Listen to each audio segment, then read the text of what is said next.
বিশ্বনবী দুনিয়া থেকে যেদিন বিদায় হয়ে যাবে, প্রচন্ড মাথায় যন্ত্রণা, বুকে যন্ত্রণা, প্রচন্ড গায়ে জ্বর, সহ্য করতে পারে না এতটা যন্ত্রণা। বিশ্বনবী মায়েশা রাদিয়াল্লাহু তাআলা আনহার উপর মাথা দিয়ে তিনি শুয়া। নবীজি বললেন, আয়েশা এটা কোন টাইম? বলে, নবী গো এটা হলো আসরের টাইম। ইয়া রাসূলুল্লাহ, আপনার অপেক্ষায় সাহাবারা দাঁড়িয়ে আছে আপনার জন্য তাকিয়ে। সাহাবারা আপনার জন্য বসে আছে, তারা নামাজ আদায় করতে পারে নাই। বিশ্ব নবী বললেন, আয়েশা আমার মাথাটা একটু আমার মুখটা উঁচু করে দাও। বিশ্ব নবীর মাথাটা মসজিদে নববীর দিকে উঁচু করে দেওয়া হলো। আল্লাহ নবী বলেন, আয়েশা আমার মাথাটা তুমি নিচু করে দাও রে আয়েশা। বিশ্ব নবীর মাথা না যখন উঁচু করা নিচু করা হলো, নবীজির দুই চোখের কোনো দিয়ে গড় গড় গড় গড় করে পানি ঝরে যায়। এদিকে সাহাবারা জামাত করে নামাজ আদায় করে নিয়েছে। হযরতে আবু বকর জামাতের নামাজের পরে সালাম ফেরানোর পরে হযরতে আবু বকরের চোখ দিয়ে ঝরঝর ঝরঝর করে পানি ঝরে যায়। হাউমা করে সাহাবাদের সামনে কান্না শুরু করে দিল। হযরত ওমর বললেন, আলী বললেন, উসমান বললেন, কি ব্যাপার এতগুলো সাহাবা দেখতে কেউ কান্না করে না, আবু বকর কান্না করে কেন? আবু বকর বললেন, আবু বকর কান্না করে কেন? সমস্ত সাহাবারা বলছেন, আবু বকর তুমি কান্না করো কেন? ও কি ব্যাপার? হযরত আবু বকর সিদ্দিক রাদিয়াল্লাহু তাআলা আনহু বলছেন, ও নবীর সাহাবারা, আমার বন্ধুবরেরা, আমার সাথে ভাইয়েরা শুনে নাও, আজ দিকে মনে হয় নবীজির পিছনে আমরা নামাজ থেকে মাহরুম হয়ে গেলাম। আমরা মনে হয় আর নবীজির পিছনে নামাজ পড়তে পারবো না। আমাদের জীবনে আর নবীজির পিছনে নামাজ হবে না। বিশ্ব নবীর পিছনে আমাদের আর জীবনে নামাজ পাবো না। আল্লাহ নবীর দুই চোখের কোনো দিয়ে পানি ঝরে যায়। হযরতে মা আয়েশা বলেন, নবী গো সাহাবারা কান্না করে মসজিদে পাগল হয়ে গেল, আপনি কেন কান্না করেন গো নবী? বলে, আয়েশা এটা আমার দুঃখের পানি না, এটা আমার সুখের পানি রে আয়েশা। বলে, নবী গো চোখের পানি আবার সুখের হয় নাকি গো নবী? আল্লাহ নবী বললেন, আয়েশা রে কখনো কখনো সুখের হয়ে যায়। বলে, কিরকম করে? বলে, ইয়া রাসূলুল্লাহ চোখের পানি আবার সুখের হয় কি করে? নবী বলেন, আয়েশা এই নামাজকে কায়েম করতে গিয়ে আমি নবী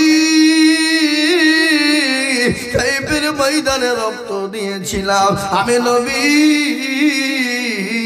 উহুদের প্রান্তে মার খেয়েছিলাম। আমি নবী বদরের প্রান্তে মার খেয়েছি রে আয়েশা।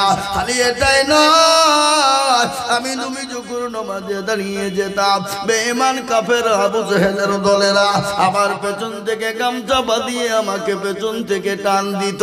আমি নবী আমার জিহ্বা মুবারক পর্যন্ত বের হয়ে যেত। খালি ওটাই নয় রে আয়েশা, আমি নবী যখন নামাজে গিয়ে রুকুতে দাঁড়াইতাম, রুকুতে যেতাম, কাফের বেঈমানরা আমার পিঠের উপর উটের ভুঁড়ি চাপিয়ে দিত।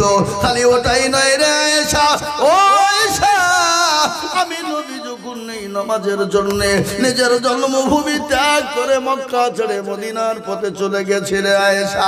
কেন গিয়েছি জানো?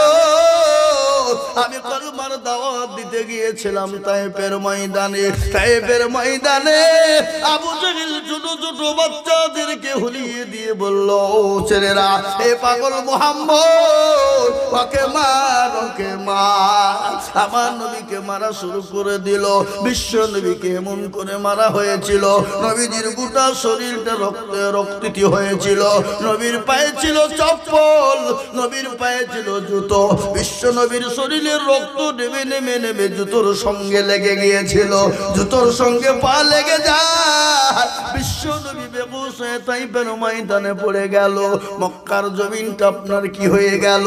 সব বুঝতে পেরেছে নবী মনে হয় আর দুনিয়ার জমিনে কেউ নবী নাই। ও আল্লাহু আকবার। ফেরেশতারা বলেন, মাবুদ গো আর সহ্য হলো না, একটাবার তুমি অর্ডার দিয়ে দাও, একটাবার হুকুম দিয়ে দাও, তায়েফের ময়দানকে বরবাদ করে দেব, তায়েফের ময়দানকে ধ্বংস করে দেব। আমার আল্লাহ বলেন, ও ফেরেশতা আমার হাবিবুল্লাহর জন্য তোমাদের অন্তর কাঁদে না, আমার হাবিবুল্লাহর জন্য তোমাদের বুক ফটে না। আমি আল্লাহ পর্যন্ত আমার অন্তর কেঁপে যায়, কিন্তু আমার নবী একটু বড় যদি বলে আল্লাহ তাইফের মাটিকে তুমি বরবাদ করে দাও, ধ্বংস করে দাও, আমি আল্লাহ আমার নবী বলা প্রয়োজন না, একবার মুখটা তুলে হা করবে, আমি আল্লাহ আমার নবীর চেহারার মুখের দিকে তাকিয়ে আমি তাইফের মাটিকে বরবাদ করে দেব, ধ্বংস করে দেব। কিন্তু বিশ্ব নবী আল্লাহর কাছে দোয়া করলেন না, রক্ত মাখা শরীর নিয়ে বাড়ির দিকে রওনা হলেন। নবীজির কলিজার টুকরা নয়নের মণি ফাতেমা আল্লাহ নবীর জন্য একবার দরজার কাছে আসে, একবার ঘরের ভিতরে যায়।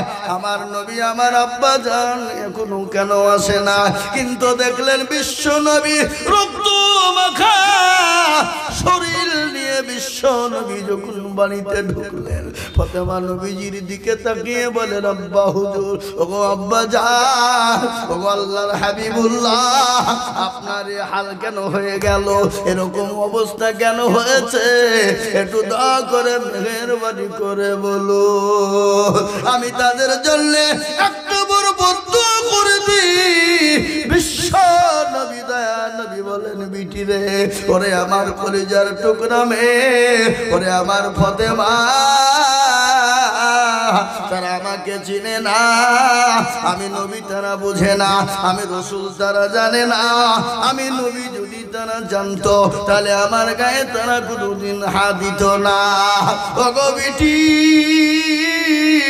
খবরদার তাদের জন্য বদদোয়া করো না, আর তাদের জন্য যদি বদদোয়া করে দাও আর তারা যদি বরবাদ হয়ে যায়, ধ্বংস হয়ে যায়, আমি নবী কার কাছে কলেমার দাওয়াত নিয়ে যাব, আমি কাকে কলেমা পৌঁছে দেব, আমি কাকে বলবো আশহাদু আল্লা ইলাহা ইল্লাল্লাহু ওয়া আশহাদু আন্না মুহাম্মাদান আবদুহু ওয়া রাসূলুহু। বিটি রে খবরদার তাদের জন্য বদদোয়া করো না, আমার নবী যদি বদদোয়া করে দিত তাইফের মাটিকে বরবাদ করে দেওয়া হতো, কিন্তু আল্লাহর নবী বলে না এসব এত মার মেরেছিল আমাকে, আমি তো নবী। মা এসে বললেন নবী গো আপনি তো বেগুনা, আপনি তো মাসুম, আপনার তো কোনো গুনাহ না। ওগো নবীজি আপনি কেন মানুষের দুয়ারে দুয়ারে এরকম করে বেড়াইবে? আল্লাহর নবী বলেন আয়েশা রে আমি নবী সহ্য করতে পারবো না। বলে কেন গো নবী? বলে আমার উম্মত উম্মতি জাহান্নামে যাবে, আমার উম্মত উম্মতি কবরে কষ্ট পাবে, আমি আল্লাহ নবী কখনো সহ্য করতে পারবো না। বিশ্ব নবী মায়েশার ঘর থেকে তিনি জান্নাতুল বাকিতে গিয়েছিলেন, জান্নাতুল বাকিতে গিয়ে আল্লাহ নবী আল্লাহর কাছে প্রার্থনা করে বলেছিলেন ইয়া আল্লাহ ওগো মাবুদ গো আমার উম্মত উম্মতি কবর থেকে বাঁচতে পারবে না, আমার উম্মত উম্মতি জাহান্নাম থেকে বাঁচতে পারবে না, কবর বড় কঠিন, কবর বড় ভয়ঙ্কর, কিয়ামতের মাঠটা বড় কঠিন, সূর্য মাথার উপর নেমে আসবে, মগজ গলা টং বং টং বং করে গলবে। ওগো আল্লাহ আমার উম্মত উম্মতির জীবনের গুনাহগুলোকে মাফ করে দাও। আল্লাহ বলেন হাবিবুল্লাহ আমি আপনার উম্মত উম্মতির 4 ভাগ গুনাহ আছে, তার মধ্যে আমি 3টা ভাগ গুনাহকে ক্ষমা করে দিলাম। সুবহানাল্লাহ। কিন্তু বিশ্ব নবী দোয়া বন্ধ করলেন না, বলে আয় পরওয়ারদিগারে আলম ও আল্লাহ আমার উম্মত উম্মতির একটা গুনাহ মাফ করলে বাঁচবে না, আমার উম্মত উম্মতির জীবনের গুনাহকে মাফ করো। আল্লাহ বলেন নবী গো ওগো রাসূল হাবিবুল্লাহ আমি আপনার উম্মত উম্মতির 4 গুনার মধ্যে আমি 3টি গুনাহকে মাফ করে দিলাম, কিন্তু একটা গুনাহ জীবনেও কোনোদিন মাফ করব না। সব গুনাহ আল্লাহ মাফ করে দিতে চাইলেন, কিন্তু একটা গুনাহ মাফ করতে চাইলেন না। কোন গুনাহ? জোরে কর না। শিরিকের গুনাহ। আমার মনে হয় বুধিয়ায় শিরিকের গুনাহ হয় না? হয় হয়। শিরিক কাকে বলে? যাদের 8-10 বছর বিয়ে হয়েছে, বাচ্চা হয়নি, তারা তালতলা, বেলতলা, গাছতলা, মেহেদিতলা, হরহরিয়া, ললডাঙ্গা, পেয়ারডাঙ্গা, এখানে সেখানে ছেলে চাইতে বাচ্চা চাইতে যায় না যায় না? বলে মেরে খাজা को तुम्हें एक लड़का बना दो। আল্লাহ বলছে তোকেও ফাটাবো, খাজাকেও ফাটাবো। কি বুঝতে পারলেন আমার কথা না? সন্তানের মালিক কে? সন্তানের মালিক আল্লাহ। কাউকে বেটা দেয় তো বিটি দেয় না, কাউকে বিটি দেয় তো বেটা দেয় না, কাউকে বেটাও দেয় বিটিও দেয়, কাউকে কিছুই দেয় না। ইন্নাল্লাহা আলা কুল্লি শাইইন কদির। সন্তান দেওয়ার মালিক কে? সর্বশক্তিমান কে? জোরে বলুন। সবের মালিক আল্লাহ, সন্তান দেওয়ার মালিক আল্লাহ। আপনি কারো কাছে যে সন্তান চাবেন তা বলে আপনারা মনে হচ্ছেন পীরের দুর্নাম নাম, পীরের দুর্নাম করেনি। এখনকার আমাদের দেশের পীর তো পীর লয় না, কি বলছেন আপনারা? এখন আমাদের দেশের পীর, এখন তো এরকম বাপ, এরকম পীর, এরকম মানে এসো বায়াত হও, নামাজ পড়ো, কোরআন পড়ো, জিকির করো, তাসবিহ করো, আল্লাহকে ডাকো, 5 ওয়াক্ত নামাজ পড়ো, এই হলো পীর। আর এখনকার পীর খালি লেওয়ার পকেটে ভরো, নাকি বুঝেন আপনারা? বলুন। নামাজ নাই। আর এখন তো আবার এমন পীর হয়েছে, যদি তুমি পীরের মুরিদ হও তো তোমাকে নামাজ পড়তে হবে না, পীরের দোহাই দিয়ে তুমি জান্নাতে চলে যাবা। আল্লাহ বলছে তোকেও ফাটাবো, তোর মুরিদকেও ফাটাবো। জান্নাত তোর বাপে? এই বাবা, জান্নাত কারো বাপে? জোরে বলুন বাপে। হ্যাঁ, আল্লাহর জান্নাত। জোরে বলুন ঠিক না বেঠি? আজকে আমাদের দেশে নামাজ নাই, রোজা নাই, কুল নাই, কলমা নাই, উত্তর দক্ষিণ কিছু নাই, এরকম পীর আছে না নাই? জোরে বলুন। ভাঙা পীর আছে। তাই বলে আমি পীরের দুর্নাম করছি না। পীরকে খাজা মাইনুদ্দিন চিশতি রহমাতুল্লাহ আলাইহি কত বড় আল্লাহর ওলি জানেন তো আপনারা, নাকি শোনেননি? খাজা মাইনুদ্দিন চিশতি রহমাতুল্লাহ আলাইহি এমন একজন আল্লাহর ওলি। ও মুসলমান গো, কান করে শুনে নাও। খাজা মাইনুদ্দিন চিশতি রহমাতুল্লাহ আলাইহি ভারতের মাটিতে পা দিলেন, 90 লক্ষ কাফের হাতে হাত দিয়ে মুসলমান হয়ে গেল। মাকে গিয়ে বলে, মা জননী, আজকে আমি বড় আনন্দিত, বড় গর্বিত গো মা। বলে কেন রে বেটা? আজকে ভারতের মাটিতে 90 লক্ষ কাফের আমার হাতে হাত দিয়ে বায়াত হয়ে মুসলমান হয়ে গেছে। সুবহানাল্লাহ বলুন। তিনি বলেন, বেটা রে, ওরে বেটা, এটা তোর আনন্দ নয়, এটা আমার আনন্দ। বলে মা গো মা, তোমার আনন্দ মানেই তো আমার আনন্দ। বলে না রে বেটা না, ভালো করে শুন রে বেটা। বেটা, তুই যে আমার কলিজার সন্তান, আমি যে তোর মা, তুই যে আমার গর্বে ছিলি রে বেটা। আমি জীবনে কোনোদিন তাহাজ্জুদের নামাজ কাজা করি না। সুবহানাল্লাহ বলো। আর এখন আমাদের দেশের মা বোনেরা পেটে বাচ্চা আসতে দেরি, কুড়িয়ে হইতে দেরি নাই, কি বুঝছেন আপনারা? বলুন। অলস হতে দেরি নাই, স্বামীকে হুকুম, শাশুড়িকে হুকুম, শ্বশুরকে হুকুম, ননদকে হুকুম, মাকে হুকুম, কি বুঝছেন আপনারা? বলুন। এ হুকুম করার জন্য পেটে ব্যথা উঠাও দেরি, আপনার সিজার করতেও দেরি নাই, কি বুঝছেন বলেন? অধিকাংশ সিজার এখন, আগের মা বোনদের 8টা 10টা 12টা করে বাচ্চা হয়েছে, একটাও সিজার হয়নি, কি বুঝছেন আপনারা? বলুন। হয়েছে? হ্যাঁ, তাহলে সিজার বলে কি? সিজার হয়নি, নরমাল বাড়িতে হয়ে গেছে। আগে মারা কি কি বলতো? দাই দাই দাই, নাকি এই দাইমা ছিল না? হ্যাঁ, একটা গান, একটা বইয়ের গান আছে, দাইমা বলে একটা গান ছিল না? শুনুন আপনারা। ও দাইমা গো, হ্যাঁ, এই বাপজির আমার দাইমা। আগে দাইমার, এখন তো দাইমা নয়। আপনার নিয়ে যেতে লালবাগ হসপিটালে বের ফিরছে, নাকি বুঝছেন? জোরে বলুন, ঠিক না? আল্লাহু আকবার। আগে মা বোনেরা পেটে বাচ্চা নিয়ে এইরকম ধান বাহিনী তো, ওটাকে কি বলে? ঢিকি। ঢিকি আর এরকম করে ঘুরাই তো, কার আটা সেন তো যাতা।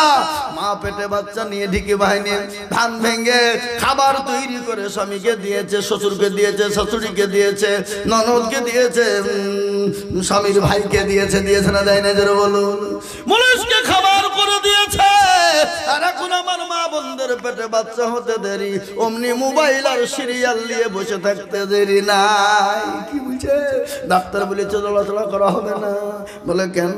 ক্ষতি হয়ে পড়ে যেতে পারে নাকি? এই কথা বলছেন না কেন? অমনি মোবাইল আর সিরিয়াল। আপনাদের দেশের মা বোনরা সিরিয়াল দেখে না মনে হয়? না দেখে? হ্যাঁ না, সিরিয়াল দেখে না। আল্লাহু আকবার। দেশের মা বোনেরা সিরিয়াল নিয়ে পাগল। একই জ্বালা কিরণমালা, বোঝে না সে বোঝে না, পরাণ যায় জ্বলিয়া রে। স্বামীকে বুঝে দেখো, শোনো আমার নাম কিরণমালা, তোমার বিটি কটকটি। আচ্ছা বলেন, ওই মায়ের পেটে যদি বাচ্চা হয়, আর ওই মায়ের পেটে কি আল্লাহর ওলি আব্দুল কাদের জিলানী হবে? ও তো কটকটি হবে না। কে বুঝে তোরা বলো? মা ভালো তো ছেলে ভালো হবে না? হবে না। কেবল তার একটা ছোট্ট ঘটনা আমি মনে পড়ে গেল। মা ভালো তো তার ছেলে কেমন হবে দেখেলেন। মাহবুবে সুবহানি কুতুবে রব্বানি বড় পীর আব্দুল কাদের জিলানী রহমাতুল্লাহ আলাইহি। কি আছে না? এরা বলো আল্লাহু আকবার। এই বলবো না? বলবো? মাহবুবে সুবহানি কুতুবে রব্বানি বড় পীর আব্দুল কাদের জিলানী রহমাতুল্লাহ। বেশি বলা হবে না, আমাকে কাল আবার ত্রিপুরা যেতে হবে, বুঝলেন না? প্লেন ধরতে হবে। ভাইরা আমার দরদি মুসলমান, তিনার আব্বা জানের নাম ছিল আবু সালেহ জঙ্গি মুসা রহমাতুল্লাহ আলাইহি। খোদার তরুণায় পিপাসার তরুণায় নীল নদীর ধারে একদিন পানি পান করতে বসেছে বাপ। পানি পান করার জন্য পানি পান করবে, ইতিমধ্যে একটা আপেল একটা সেব ভেসে চলে যায়। যাই না? শুনেননি ঘটনা আপনারা? আপেলটা তিনি খোদার তুলনায় খেয়ে নিলেন, নিয়ে বলছে মাবুদ গো, আমি কার আপেল খেয়ে নিলাম? ও মাওলাই কারীম, আপেলওয়ালা যতক্ষণ পর্যন্ত ক্ষমা না করবে, আল্লাহ তুমি তো আমাকে ক্ষমা করবা না। তিনি কি করলেন? হাঁটতে শুরু করে দিলেন। বিরাট লম্বা কাহিনী আমি সংক্ষিপ্ত আপনাদেরকে শোনাচ্ছি। তিনি হাঁটতে শুরু করে দিলেন, বাগানে গিয়ে পৌঁছে গেলেন। বাগানে কর্মচারীকে গিয়ে বললেন, ও কর্মচারী ভাইয়েরা, এ বাগানের মালিককে? বলে কে গো পথিক? বাগানের মালিক তো অমুক জনা, তুমি চলে যাও। তিনি চলে গেলেন। যাওয়ার পরে বাড়ির মালিকের কাছে গিয়ে সালাম দিলেন। সালাম বুঝেন তো? এই বাবা, আপনারা সালাম দেন না কারোর বাড়িতে গেলে? নবীজি কি বলেছেন? আফসুস সালাম কবলাল কালাম, আগে সালাম পরে কালাম। কালকে আমাকে নদিয়া করিমপুর একটা লোক হ্যারাসমেন্ট করার জন্য, বুঝতে পারলেন, মানে আমাকে ছোট করার জন্য এসে বলছে, হুজুর এটা আপনাকে মশলা জিজ্ঞাসা করে। কিসের মশলা? জিরিয়ে মশলা? ও তো আমি জানি না। না ও জিরিয়ে মশলা করবো আপনাকে, আদা মশলা দরকার কি আমার? আপনি কেউ ব্যবসা করেন? আপনি মশলা জিজ্ঞাসা করবো বললেন যে, তো কি জিজ্ঞাসা করবো বলেন? তো যে বলেন তো হুজুর সালাম কবে চালু হইল? কি বলছে? সালাম কবে চালু হইল? আমি বলছি আপনি কালকে আমার মাদ্রাসায় 2000 টাকা নিয়ে ভর্তি হন না, আর বোর্ডিং ফি 1000 টাকা মাসে দিয়ে আপনি ওখানে ভর্তি হয়ে যান, তারপরে শিখতে পারবেন। তখন আমাকে বলছে শুধু বলবি যে টাকা টাকা টাকা টাকা একটা জিজ্ঞাসা করবো, সালাম টাকা লাগবে। আমি বলছি আচ্ছা আপনাকে প্রশ্নের উত্তর আমি দিব, আপনি বলেন তো নামাজের ফরজ কটা? এতক্ষণে দাঁড়িয়ে তো বলছে 22টি। আমি বলছি বাবা, তখন গুনতে শুরু করে দিয়েছে, 22টা বলে শুরু করে দিয়েছে গুনতে। থামেন, 22টা বললেন। আচ্ছা বলেন তো গোসলের ফরজ কটা? বলছে 6টা। বুঝতে পারলেন না? এরকম কিছু লোক আছে না? যারা বলুন, হ্যাঁ, কাউকে ছোট করার লেগে বাপনি পেছনে পেছন দৌড়ে, কিন্তু ওকে জিজ্ঞাসা করবেন ভালো কত জানা। এরকম লোক আছে না? যারা বলুন। মুসলমান তিনি গিয়ে সালাম দিয়ে দিলেন। বাড়ির মালিক বলছেন, ওয়ালাইকুম আসসালাম, কে তুমি? কোথা থেকে এসেছো বাবা? কোথায়? তোমার নাম কি? তোমার নাম কি? পরিচয় বলো। বলে মালিক গো, এ বাগান আপনার? বলে হ্যাঁ। কে তুমি? বলে খোদার তরুণায় পানির পিপাসায় আমি একটা আপেল বেঁচে যাচ্ছিল, খেয়েছি, এর জন্য আমি আপনার কাছে ক্ষমা প্রার্থী, ক্ষমা করবেন, মাফ করবেন। বড় কাহিনী, আমি ছোট্ট করে বলছি এটা। তিনি বললেন, কে তুমি বাবা? বলে আমি অমুক জায়গা থেকে অমুক দেশ থেকে অমুক সময় আমি অমুক জায়গা থেকে এসেছি, আপনিও ক্ষমা করবেন। বলে বাবা রে আমি তোমাকে ক্ষমা করব, কিন্তু তিনি মালিক বলছেন আরে আমার বাগানের পেটি পেটি পেটি পেটি আপেল চুরি হয়ে যায়, কোনোদিন কেউ খবর দেয় না, কোন রকমের কোনো খবর পায় না। আজ একটা আপেল খাওয়ার কারণে আমার কাছে ক্ষমা প্রার্থনার জন্য এসেছে। কে গো তুমি কে বাছা? তুমি সত্যিকারই ভালো মানুষ না তুমি ভণ্ড? তোমাকে পরীক্ষা করা প্রয়োজন। বলে বাবা রে তুমি আপেল খেয়েছো তো কি হয়েছে, আমি তো তোমাকে ক্ষমা করে দেব, কিন্তু বাবা আমার একটা শর্ত যদি তুমি মেনে না। বলে শর্ত? বলে কি? বলে বাবা শর্তটা হলো এই, আমি তোমাকে ক্ষমা করে দিব, মাফ করে দিব, কিন্তু বাবা তোমাকে 5 বছর আমার জমি আগলাতে হবে, বাগান আগলাতে হবে। বলো বাবা তুমি 5 বছর আমার গোলামি করবা কি? যদি তুমি 5 বছর গোলামি করো, আমি আল্লাহ আমি মালিক তোমাকে ক্ষমা করে দিব, আমি তোমাকে মাফ করে দিব। সঙ্গে সঙ্গে তিনি বলেন বাবু কবর বড় কঠিন, কবর বড় ভয়ঙ্কর, কবর বড় কঠিন, পরকালটা বড় কঠিন, কিন্তু দুনিয়ার জমিনে 5 বছর দেখতে দেখতে কেটে যাবে, কিন্তু কবর তো কাটবে না, পরকালটাও কোনোদিন কাটবে না। আচ্ছা বলুন তো কবর কঠিন কিনা জোরে বলুন? কবর কারো জন্য জান্নাতের বাগান, আবার কবর কারো জন্য জাহান্নামের গর্ত, ঠিক না? বিশ্ব নবী বললেন আমার উম্মতি যদি জানতো কবর কোন জায়গা, মানুষ মরে গেলে জীবনেও কোনোদিন মানুষকে কবরে রাখতো না। কবর এত বড় কঠিন, কবর এত বড় ভয়ঙ্কর, ওই কবর তো আপনাকে আমাকে প্রতিদিন ডাকে, ডাকে না গো? এই জন্য ডাকে না? আর ভরসায় আছো রে মন, কিসের এত আশা, 1 মিনিট ভেঙে যাবে তোমার ভালোবাসা, অতর গনা যৌবন ফুরাইয়া যাবে, যৌবনে লাগবে ভাটি, ওই যে ডাকিতেছে তোমায় কবরের মাটি, অতর গনা যৌবন ফুরাইয়া যাবে, যৌবনে লাগবে ভাটি, ওই যে ডাকিতেছে তোমায় কবরের মাটি।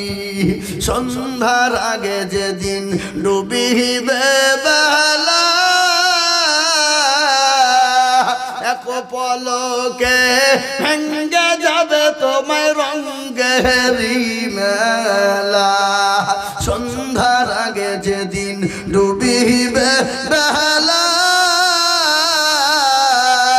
এক পলকে ভেঙ্গে যাবে তোমায় রঙ্গেরি মেলা।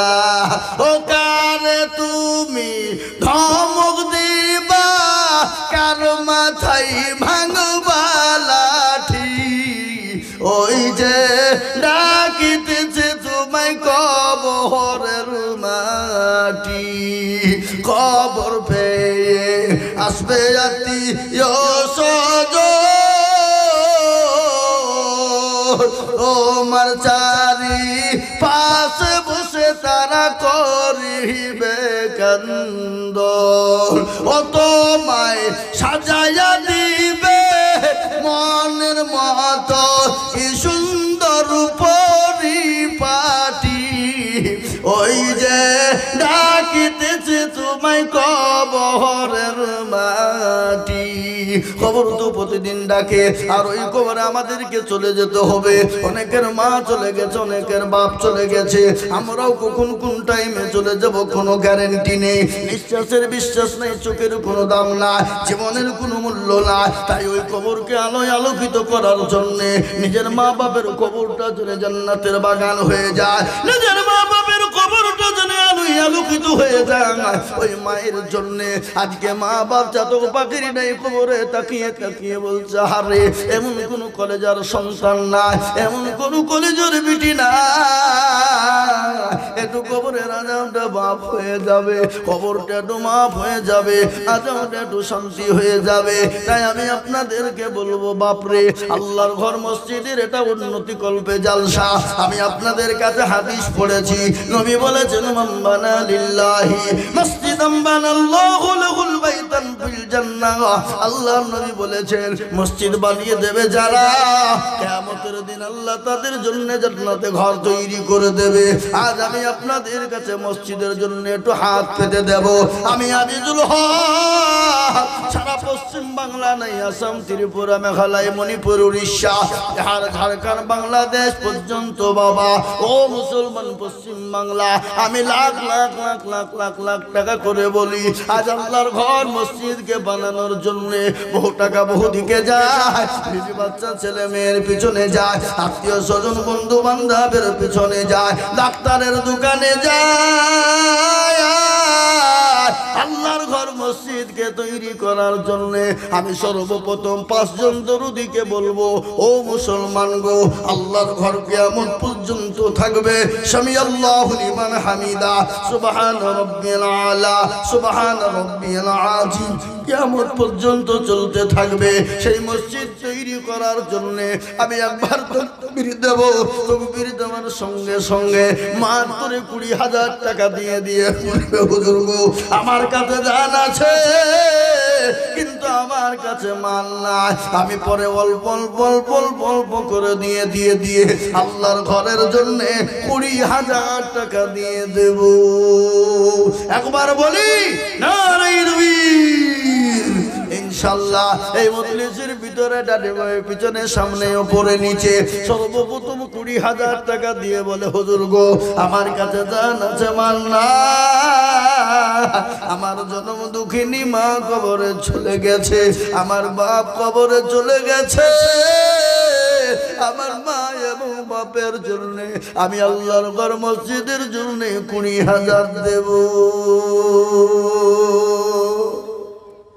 ইনশাআল্লাহ একজন দরদি সর্বপ্রথম আল্লাহর ঘর মসজিদকে বানানোর জন্য বুধিয়ার মাটিতে 20,000 টাকা দাতা। একটু হাতটা উঁচু করে দিয়ে বলুন আমি আপনাদের কাছে বেশি সময় নিব না, আমি চলে যাব বাবা, আগামী কালকে বহুদূর প্রোগ্রাম আমার আছে বাবা, বহুদিন চলে যাব ত্রিপুরারে বাবা, আমি আপনাদের জন্য খাস করে দোয়া করব দরদি ও মুসলমান, আল্লাহ ওয়ালা দিন ওয়ালা কোরআন ওয়ালারা আল্লাহর ঘর মসজিদকে বানানোর জন্য মাত্র 20,000 টাকা দিয়ে বলে হুজুর গো আমার কাছে জান আছে মাল না, আমি পরে অল্প অল্প করে দিয়ে দিয়ে দিয়ে 20,000 শোধ করে দেব। ইনশাআল্লাহ একজন ভাগ্যবান এই মজলিসের ভিতরে গুধিয়ার মসজিদ, এই মসজিদকে জিন্দা করার জন্য আল্লাহর ঘরের জন্য 20,000 টাকা দিয়ে বলে হুজুর আমার কাছে জান আছে মাল না, আমি পরে অল্প অল্প করে দিয়ে দিয়ে 20,000 টাকা শোধ করে দেব। তাই সর্বপ্রথম একজন দরদি হাত উঁচু করে দিয়ে বলুন তো ইনশাআল্লাহ।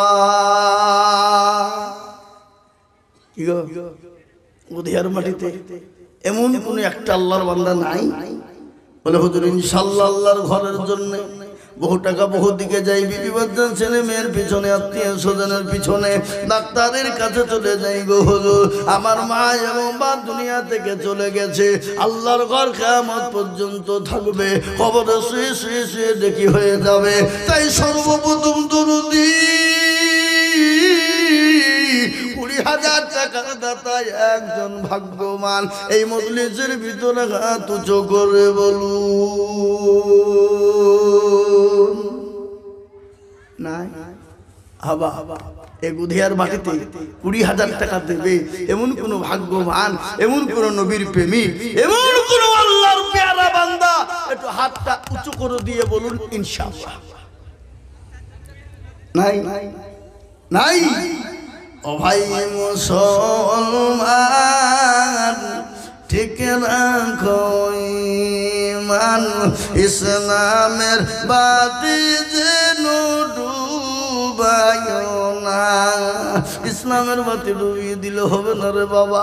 তাই আমি আপনাদেরকে বলবো দরুদে মুসলমান গো, ও আল্লাহওয়ালা কোরআন ওয়ালা নবীর প্রেমিক দিনদার ইমানদার মুসলমান, সর্বপ্রথম একজন 20,000 টাকা দিয়ে বলে হুজুর গো, আল্লাহর ঘর কোরআন আল্লাহর ঘরকে বানানোর জন্য আমার বহু টাকা বহু দিকে চলে গেছে, আজকে 20,000 টাকা আল্লাহর রাস্তায় দেব, এমন কোন একজন দরুদি হবে না। বলে হুজুর গো, আমার কাছে জানাতে মাল নাই, আমি পরে অল্প করে দিয়ে শোধ করে দেব, এমন কোন ভাগ্যবান একজন দরদি হাত উঁচু করে বলো। হাবা বুধিয়ার মাটিতে 20,000 টাকা দেওয়ার দাতা ইনশাআল্লাহ একজন দরদি হবে না। নাই 20,000 হাবা। আমি আপনাদেরকে বলি 20,000 টাকার দাতা একটা নাই। আহা যাও, আমি আপনাদেরকে একটা কথা বলি, 20,000 চাবো না। এখানে সবাই মিলে হাতটা তুলেন, ডানে ভাই পেছনে সামনে উপরে নিচে সবাই হাতটা তুলেন, দেখি তুলে বলেন হুজুর 20,000 টাকা দেওয়ার মতন আমাদের গ্রামে কেউ একটাও নাই, এই মজলিসে নাই। কি বুঝলেন আপনারা? বলো যাতে মাতাল হইলেও তাহলে ঠিক নাকি দেওয়া। এই দেখেন মাশাআল্লাহ জি 2 টলি, তার মানে 20,000-এর বেশি। হাফেজ জান্নাত সাহেব উনি বলছেন আমি 2 টলি। যারা বলি না রে তুমি, হাফেজ জান্নাত সাহেব 2 টলি, তার মানে এখন 13,000 টাকা টলি, 26,000 টাকা। আর আমি চাইলুম কত? 20। এ দেখেন আল্লাহর বান্দা হুজুর হাফেজ সাহেব বলছেন আমি দেব।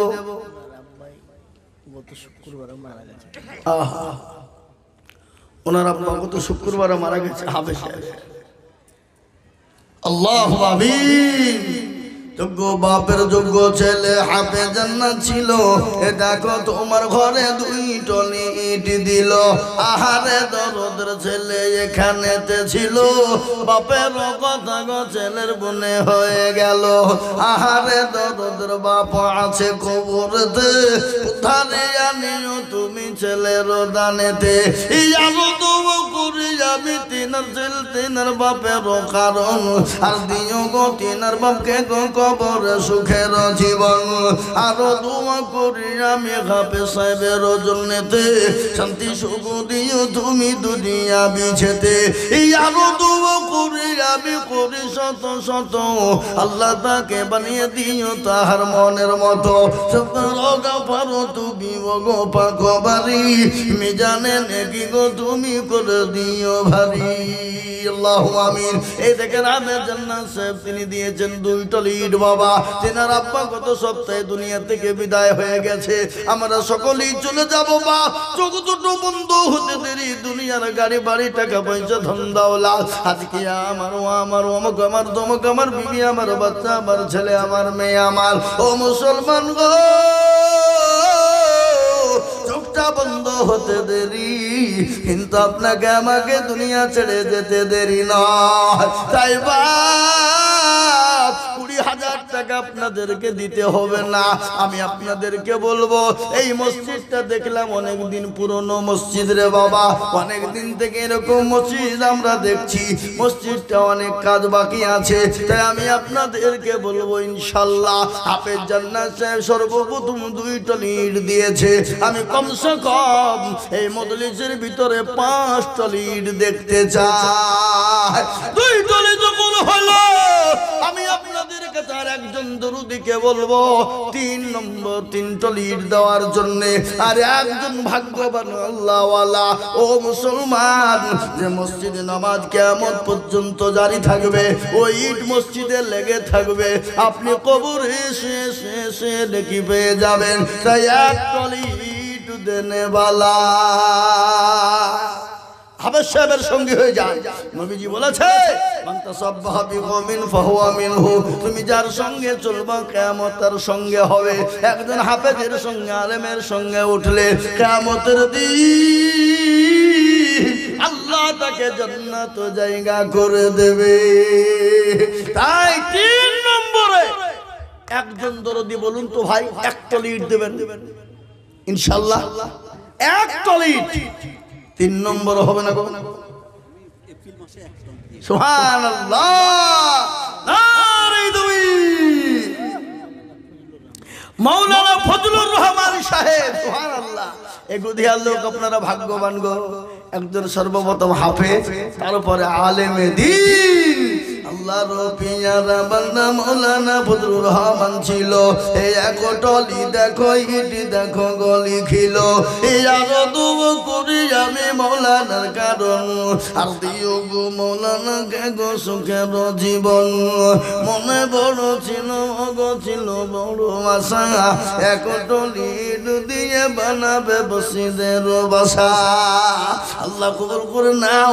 এই দেখেন 3 টলি পিঠ হয়ে গেল বাপ। আমি 4 নম্বর আর একজন দরদিকে বলবো বাপ, ওগো জমিওয়ালা গাড়িওয়ালা বাড়িওয়ালা পয়সাওয়ালা মাটুওয়ালা ফসলওয়ালা ও আল্লাহওয়ালা ডাক্তার চাকরিওয়ালা পয়সাওয়ালা, আমি আপনাদের কাছে বলবো বাপরে আমার, আর এক টলি 4 নম্বরে একটু হাত উঁচু করে দিয়ে বলি ইনশাআল্লাহ। বর্তমান ইমাম মুফতি জসিমউদ্দিন সাহেব, সুবহানাল্লাহ, লেনদেনে মসজিদে বর্তমান ইমাম মুফতি জসিমউদ্দিন সাহেব, উনি তো ইমাম। মসজিদটা দেখে ওর অন্তর কাঁদে, ওর বুক ফাটে, মন কাঁদে, কিন্তু গুধিয়ার মানুষের মন কাঁদে না।